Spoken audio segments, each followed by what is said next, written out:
Ready when you are, Bill. You're coming through 5 by 5, Sandy. Excellent. I'm so sorry about last week's terrible sound problems. Hopefully, they have been fixed now. You sound delightful. Thank you. Well, you too, and of course, always. The Lost Muse. Have you ever had a muse, Bill? Yes, I've had a number of muses. Mm. And when they leave you, does your craft suffer? I think in the moment you think that you are inspired by the muse, but I think you're just inspired and the muse is the conduit. Mm. And if the muse is the conduit, yet the muse has been a person, does that mean that rather unfortunately, these muses, whoever they are simply empty vessels upon which you project your desires? Well, I think it could be multiple things at once, but I think that's an element of it. Yeah. An element of it. Hmm. We'll see. Nothing's black or white, Sandy. No, I'm thinking Shades of gray. I'm thinking about all these people that have delighted in, saying that they've been vitally important to some artist somewhere, and that really what they've been is not even a mirror, just a vessel. And I'm interested in your. So you don't disagree with me.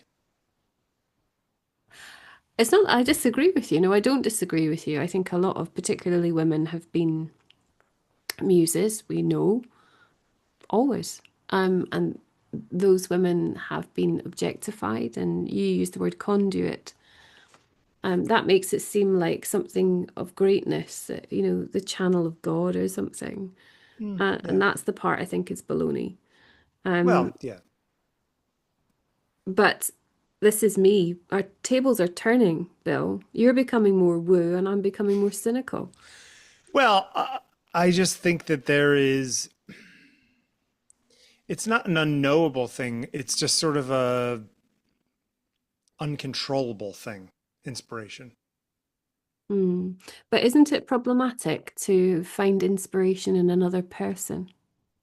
Much as we all do at times, but art is particularly a light Why on, is that problematic? well, because it can actually make the personhood disappear. It kind of Or vanquishes. it could elevate the person. Mm, that's very tricksy, isn't it? To elevate another person by claiming them to be your muse, to say that they are the source of your divine inspiration.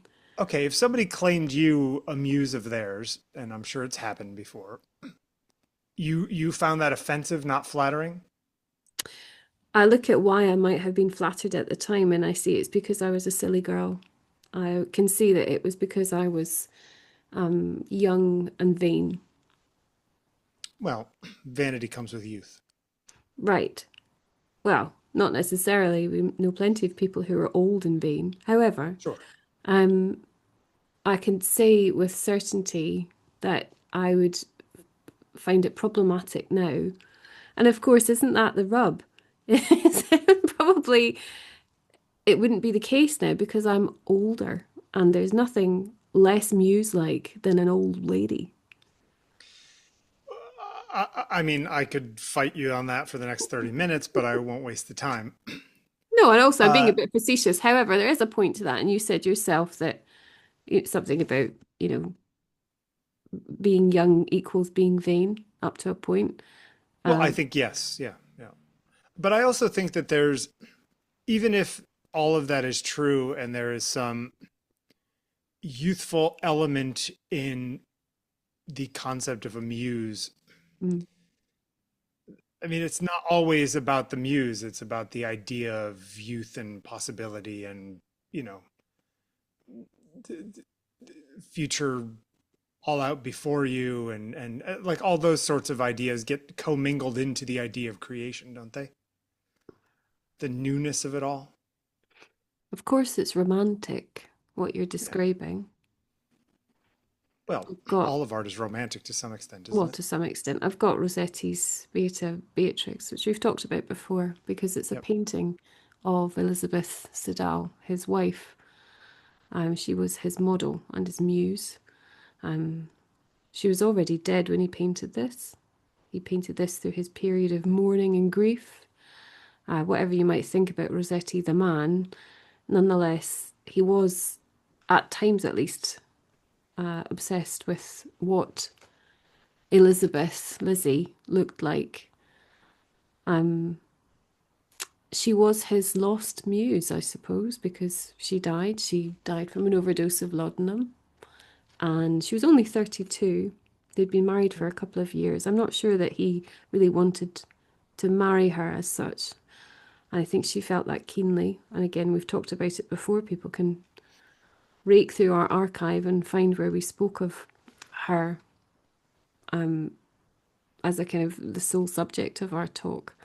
But I put it here because I've been questioning what a muse is, whether it is in fact just the reflection of the artist, or, you know, I'm asking myself questions about whether I've had a muse in my life. What has, Have you? well, it's a difficult one for me to answer, in that I'm sure I'll get shot down for this. I suspect it's easier for a man to find a muse in a woman than it Why? is for a woman to find a muse in a man. Maybe because it's not that women are interested always in different things. It's simply that, Men just care about sex. Women are interested in different things. well, I did not say that exact, All right, so what were you saying? but maybe that there is something in that. Yeah. There in my life, I have had a preoccupation with romantic relationships, but that Okay. hasn't meant that they've necessarily informed photographs or paintings. I mean, I like Sure. photographing interiors, and But yeah, you don't photograph people as like all I do is photograph people. So there's an automatic element for that. But like if you were a landscape photographer, you're going to be inspired by a person. mm, well, I mean, the word muse. Well, the Muses, there were nine of them, weren't there, in Greek Sure. mythology? The Yeah. daughters of Zeus and the Y- goddess of We've memory. we've all seen Xanadu from 1980. I don't know what that is. You don't know Xanadu? No. Oh, it's an amazing movie where a guy roller skates into a wall, Oh, like through a wall into another zone because he falls in love with a muse and follows her into her realm. oh, well, I see. Well, that makes perfect sense. And she's played by what's her name from Greece. Olivia Newton-John. There you go. Well, It's a no, great movie. I haven't Gene seen that. Kelly's in it. Old Gene Kelly. It's amazing. He's roller skating around. Oh yeah, Xanadu. Anyway, go ahead. Oh, well, you've completely thrown me now, but at least I know The we're the the talking. multiple the muses of Greek myth. Oh, yeah, I was just throwing out what I know. I'm sure other people know far more than I do. But um, modern muses, who are they? We spoke about the Kardashians last week, Mhm. which a lot of us find truly repulsive. Yeah, I don't Yet, think they're in muses for anybody I know, but yes. no, maybe not for anybody you know, but look at who you know, Bill. And think Well, about all the many other is somebody people. being an inspiration or somebody being a standard bearer the same as being a muse? There's Mm, something about being a muse that is supernatural, isn't there? there is, and also I'm wondering about whether there could be the possibility that a muse belongs to a collective. Uh, That they are just a touchstone to the divine kind of thing. yes, but does that make it makes it sound more intimate than I think it is. The muse traditionally would have been seen, felt, understood, desired, longed for, and an inspiration to the individual.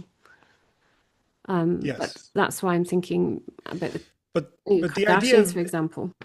sure, but like at the same time, I feel like so many experiences in life, we experience the individuality of it, but the reality of it is far more global, universal. Everyone thinks that they're the only person who's ever had their heart broken, kind of thing. When you're young and have your heart broken. Mm. No one's understood this more deeply than I.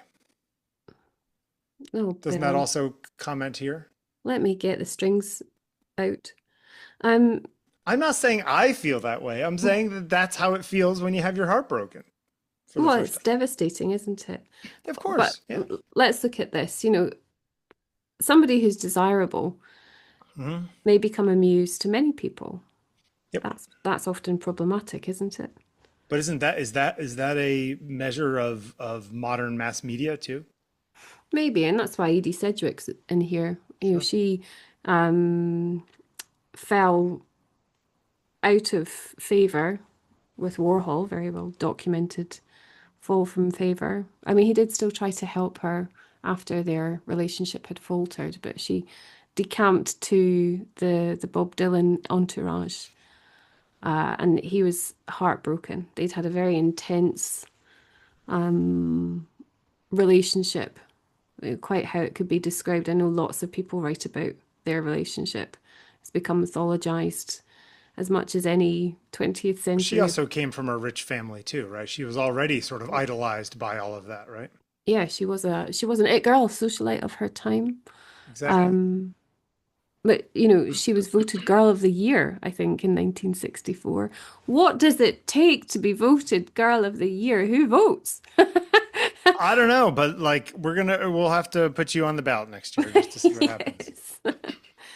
Um, it strikes me as a very curious thing that this tension between the feeling of what intimacy is, the intimate relationship between people in relationship, and then the notion of that person also being the muse.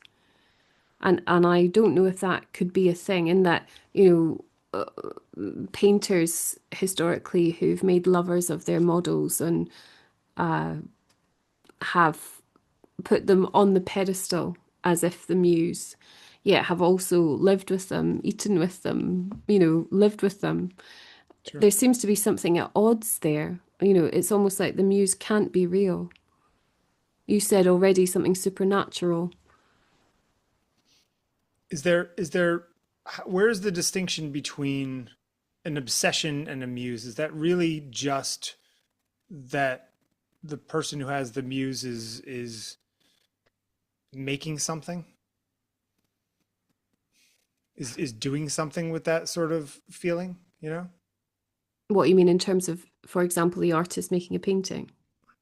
Yeah, sure. Or, somebody making money. Maybe who knows, right? Like I'm just saying there's some sense of action taken. It's like the obsession leads to action. Lots of people probably have pictures of Duran Duran on their walls in 1984. Hmm. Well, I But was like, thinking of that when you were talking earlier. I was thinking about posters I had. I was trying to keep myself in check when I was commenting on how easy it seems for men to have muses in women. And uh-huh. you And who said did you have on your walls as a kid? I had Corey Haim, Classic. and who else did I have? Definitely had New Kids on the Block at some point. I always Uh, forget how much younger you are than me. I had the Lost Boys poster. Sure. I mean, any one of them could have been the Anybody music. from that movie, yeah. Anyone, any of them. Uh, Do you but still have a thing for people with vampire teeth in? I've got quite vampire teeth Yeah. myself. I think that's why I always resisted Yeah. Invisalign. But I wasn't inspired to do something because of them. Right. Right. Whereas Yeah. I think with you, you have been inspired enough. True. But I would say that the people who have inspired me are people that I knew personally, not superstars of culture like Edie Sedgwick, for example. No, but you openly said at the beginning that yes, mentioned that you'd had several muses in your Hmm. life. Yeah. And Even a few that I didn't even really know that well. right, so what's that about, Bill? I don't know. There was a girl when I was at University of Connecticut. There was a girl named Jerusha who I didn't even really know that well, but she had a hell of a voice. She was a singer, and so I wrote a song called "Portrait of Jerusha," partly because I just liked the name. So I was she was a muse, if only in being her, as it were. Um, And yeah, I have no idea what happened to her, but um, so yeah, lots of people that these things come around. Maybe I think maybe we require or ask for or desire something to externalize creation onto. You know what I mean? Like we Hmm. sometimes you're like stuck in your own head too much. It's like if I can put that on Sandi who's sitting next to me, that makes it easier for me to do what I'm doing versus, that there's some element of that the creator makes the muse, not the other way around. Sure. I guess to see from the outside what is within is very useful. Um, in the case of Elizabeth Siddal, Edie Mhm. Sedgwick, Mhm. it didn't end well for those people. It No. didn't end well for their relationships. I mean, Sedgwick died in 1971 from an overdose. As did Corey Haim. Mm. But not in 1971. No. I was yet to love him at that point. But when we look at these people who've been celebrated in this way, I'm wondering about what it does to them as well. There's something about being a muse that has got an element of catastrophe to it, an Do you start impending, to believe the hype? there's an impending doom to it, maybe. I Yeah. mean, I called this a lost muse. Our conversation has actually gone in slightly a different direction than I expected. I wanted to really All right. think, I suppose, about artists who kind of falter after their muses leave them, and or to question whether that is a thing. We know that Warhol didn't falter. He didn't really miss a beat. I mean, only his very closest confidants knew quite how deeply hurt he was by her. I mean, he made a public show, maybe of being a bit of a bitch, but he still did try to help her. I mean, he's blamed for her mental health problems and ultimately her death, I guess, later He on. was also ultimately, I think he had muses all over the place, and he was ultimately a bit of a user of everybody himself, right? I mean, sort of classic wall horror. Why am I not being able to say that word? Warhol, uh, classic Warhol sort of being, I imagine, is somebody who chews people up and spits them out.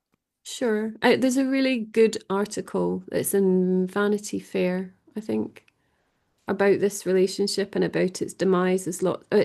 I don't find it particularly well written. I find it difficult to read, but it's quite dense with information about the end of the relationship, how and also the kind of anecdotes from when they met and how that happened and what went on, and I just find the idea of somebody believing themselves to be in command of their own destiny, yet coming a cropper when they discover that they are in fact so mesmerizing that they are the muse. And when the muse is kind of identified, it seems that the muse becomes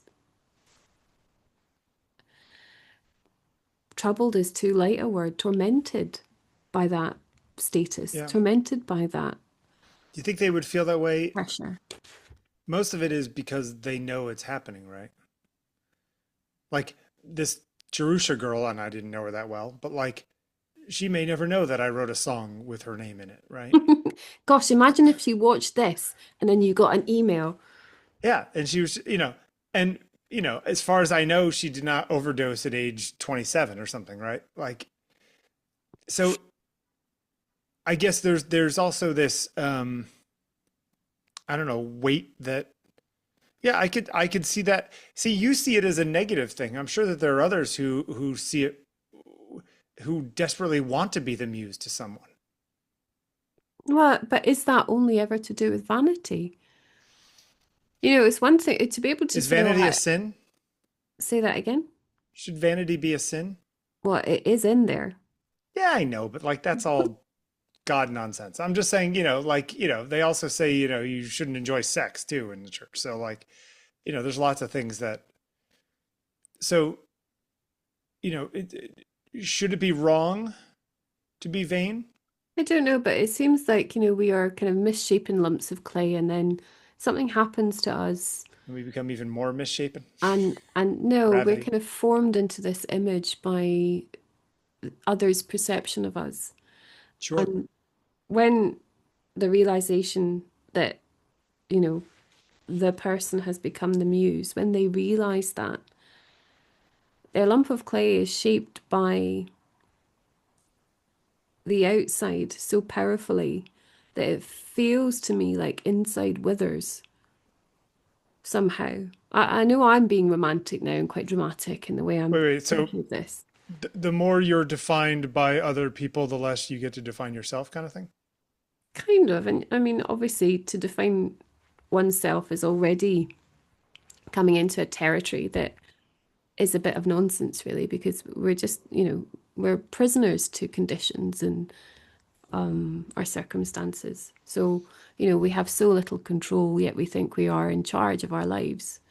So I just wonder about those particularly women who over these centuries have been so targeted by the male gaze when, they reach that status of being the muse of, in the case of Beatrix, that's named for Dante Alighieri's lover, his muse.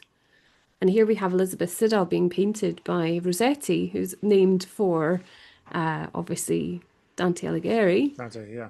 And we have poor old Edie. Um, where am I going with this? But lots I of people just have can the never same see a fate, good thing in this. I can't see a good thing in that level of obsessional delight in the way that somebody usually looks. This is an interesting one, just to finish. Masahisa Fukase, I don't know if you know this work. His most famous work is actually from after this series, from Window. It was a book all about his wife at the time, Yoko. I Um, like that. but he photographed ravens in the aftermath of their, or during their divorce, in the aftermath of their separation, that has gone on to become one of the best loved photo books.